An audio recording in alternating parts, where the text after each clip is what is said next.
June 22 தமிழக முதலமைச்சர் விஜய் அவர்களுடைய பிறந்த நாள். தமிழ் சினிமாவுடைய ஒரு உச்ச நட்சத்திரமா இருந்த விஜய் அவர்கள் வந்து பாத்தீங்கன்னா இதெல்லாத்தையும் விட்டுட்டு ஒரு பொலிட்டிக்கல் பார்ட்டியை ஸ்டார்ட் பண்ணி தமிழக வெற்றி கழகம் அப்படின்னு சொல்லிட்டு ஒரு பொலிட்டிக்கல் பார்ட்டியை ஸ்டார்ட் பண்ணி இப்போ வந்து தமிழக முதலமைச்சரா வந்து பொறுப்பேற்று இருக்கார். தன்னுடைய முதல் தேர்தலையே வின் பண்ணி தமிழக முதலமைச்சரா இப்போ பொறுப்பேற்று இருக்கார்.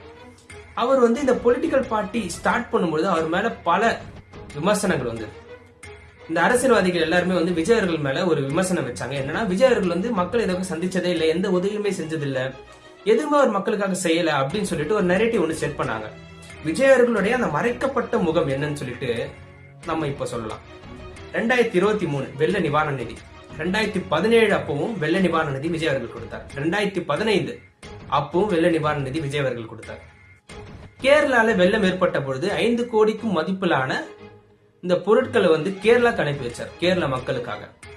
அதுக்கப்புறம் 2004 சுனாமி நிவாரண நிதி, 2000 அப்போ குஜராத்ல ஏற்பட்ட நிலநடுக்கத்துக்காக அங்க இருக்க மக்களுக்கான நிவாரண நிதியை விஜய் அவர்கள் சேகரிச்சு கொண்டு போய் கொடுத்தார். 1996 அப்ப ஏற்பட்ட வெள்ளத்திற்கும் வந்து விஜய் அவர்கள் வந்து யாருக்கு இந்த நிவாரண நிதி கொடுத்தாங்கன்னு பாத்தீங்கன்னா அப்ப இருந்த மேயரான மு.க. ஸ்டாலின் அவர்களிடம் தான் இந்த நிவாரண நிதியை கொடுத்தார். இந்த வெறும் நிவாரண நிதி மட்டும்தான் அவர் கொடுத்திருக்காரா அப்படின்னு கேட்டீங்கன்னா இல்ல.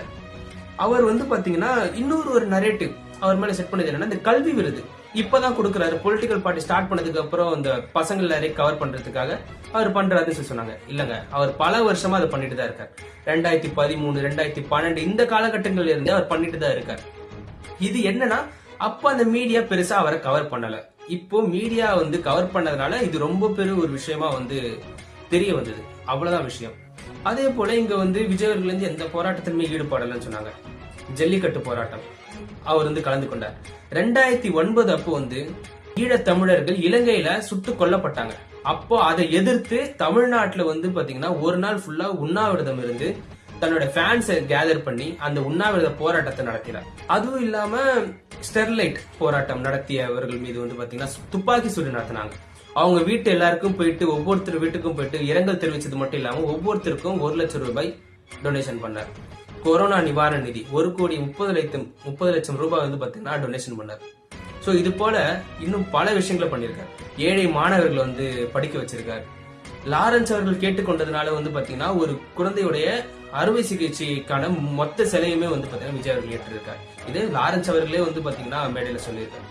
சோ இது போல பல விஷயங்களை வந்து விஜய் அவர்கள் செஞ்சிருக்காங்க. விஜய் அவர்கள் இன்னைக்கு பிறந்த நாள் வந்து கொண்டாடுறாங்க. அவருக்கு வந்து நம்மளுடைய பிறந்த நாள் வாழ்த்துக்கள். நன்றி.